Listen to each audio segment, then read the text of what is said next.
Hi, this is Scott Garibay, and today I want to talk about a beautiful story from the end of 2023 in Dungeons and Dragons history, and a story of the Grinch who saved Christmas, right?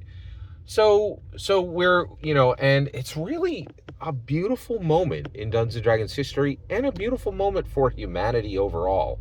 So let's get into this and let me explain what happened.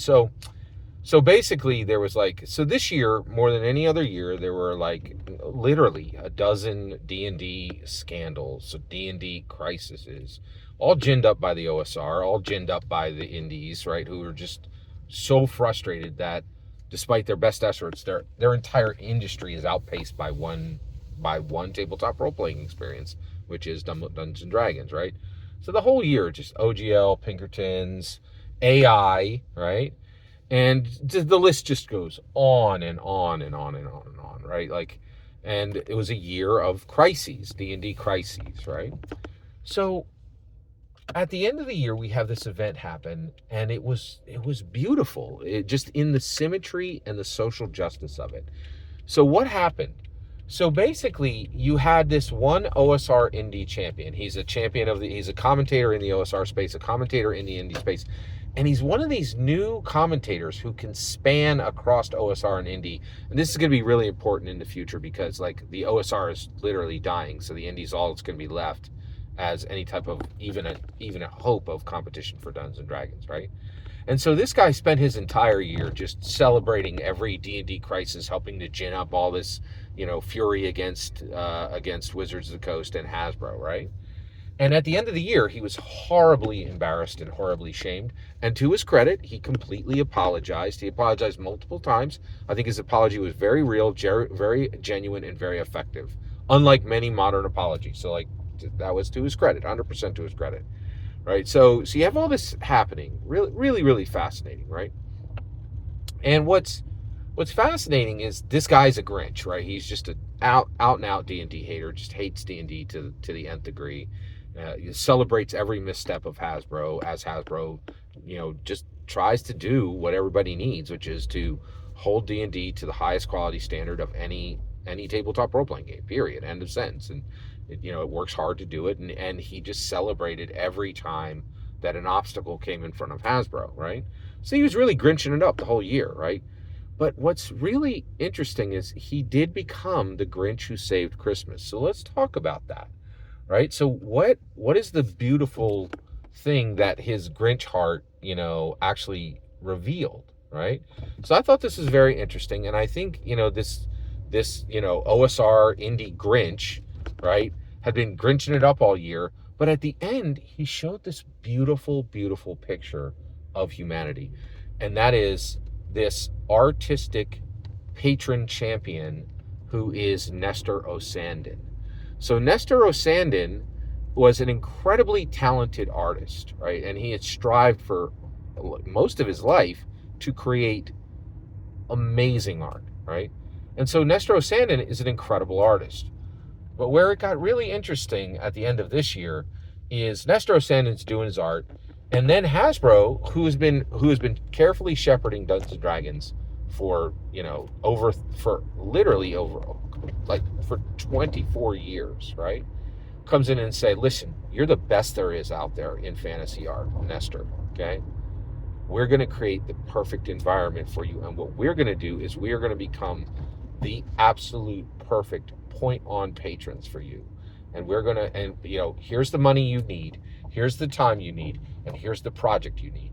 The project is the core rule books for 2024. So listen carefully, Nestor.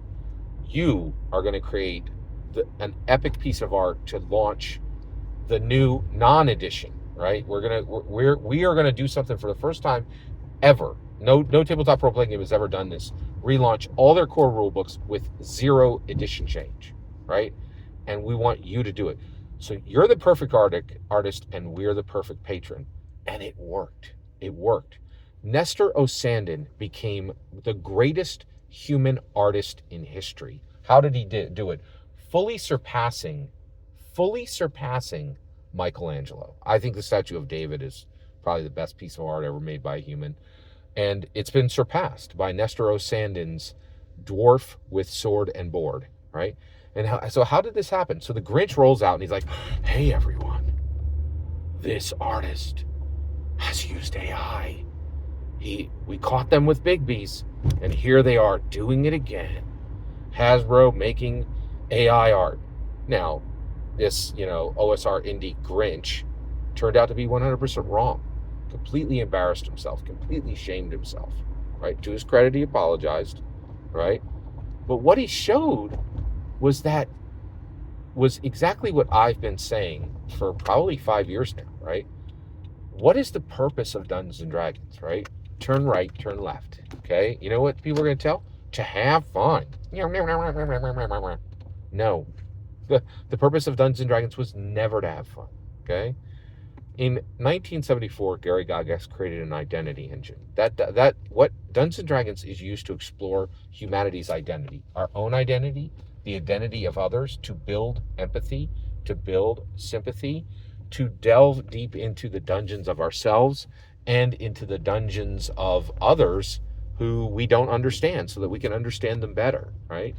And so Dungeons and Dragons was never a game made for fun, in my humble opinion. It was always an identity engine whose output was human achievement, right?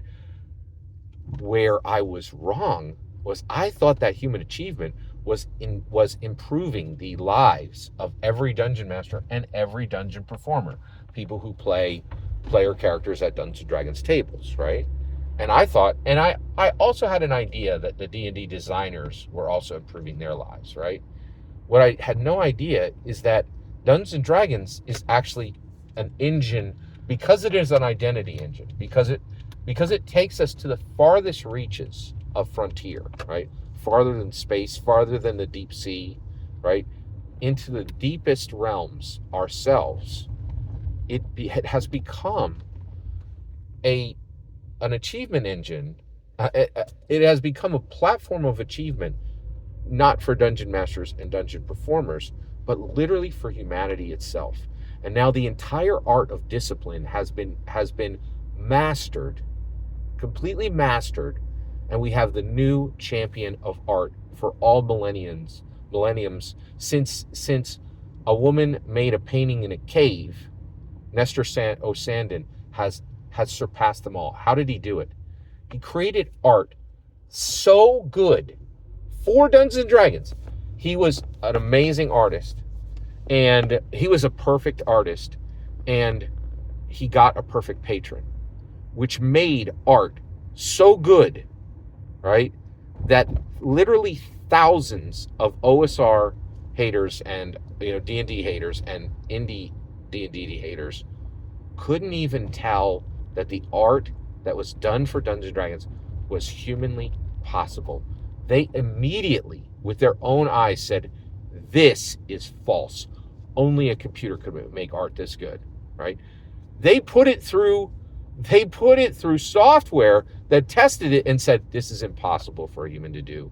It's a 97% lock that no human did this, right? And they ran with it. The OSR and the indies, based on their hatred, based on their witch hunting, ran with this and said, this art is impossible for a human to do. But get this, it wasn't impossible. And Nestro Sanden comes out as the preeminent power artist of all humanity.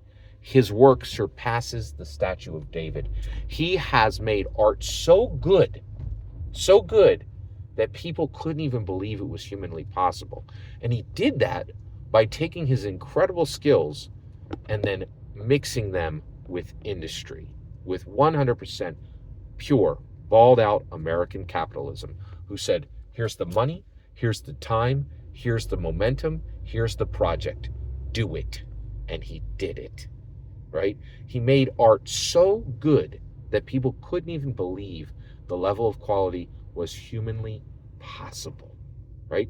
And so this OSR indie champion who spent the entire year ginning up crises for D&D, ended up embarrassing himself and shaming himself at the end of the year.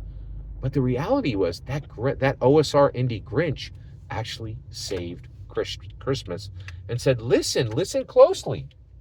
Dungeons and Dragons is not just an achievement platform for dungeon masters and dungeon performers and D&D designers. It can actually make disciplines that have spanned literally millions of humans. Millions of humans have tried to create art. The greatest art ever created by any human being ever was created for Dungeons and Dragons. And it was so good, it shattered even the standard of quality. The standard of quality was so high that they said, this art created for Dungeons and Dragons, new. And so what does Dungeons and Dragons 2024 core rulebooks do? It frees every tabletop role-playing game from ever having to make a new edition. They can have a forever edition, just like Dungeons and Dragons. There could be one D&D, there could be one Warhammer, there could be one Pathfinder, there can be one Cyberpunk 2020. No new edition is ever needed on any tabletop role-playing game. No FLGS ever has to carry 3E, 4E, 5E, right? A forever edition, right?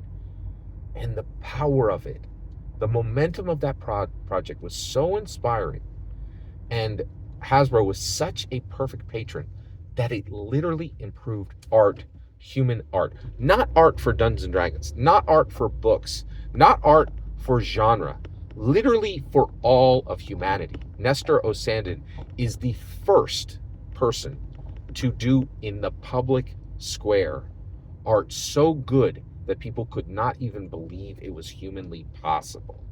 He surpasses Michelangelo, and that OSR indie Grinch becomes the Grinch that saved Christmas, because he takes Dungeons and Dragons' incredible identity engine, which has clearly become, in my humble opinion, a platform achievement for dungeon masters and dungeon performers, and said, no, it's for all of humanity. All of humanity, right? Dungeons and Dragons has the ability to fundamentally improve disciplines for the entirety of humanity. That is astounding. And every word of that is my humble opinion. What's important is when I get to hear your humble opinion. When you get in the comments and send your traffic. Please consider liking and subscribing, and have a wonderful millennium.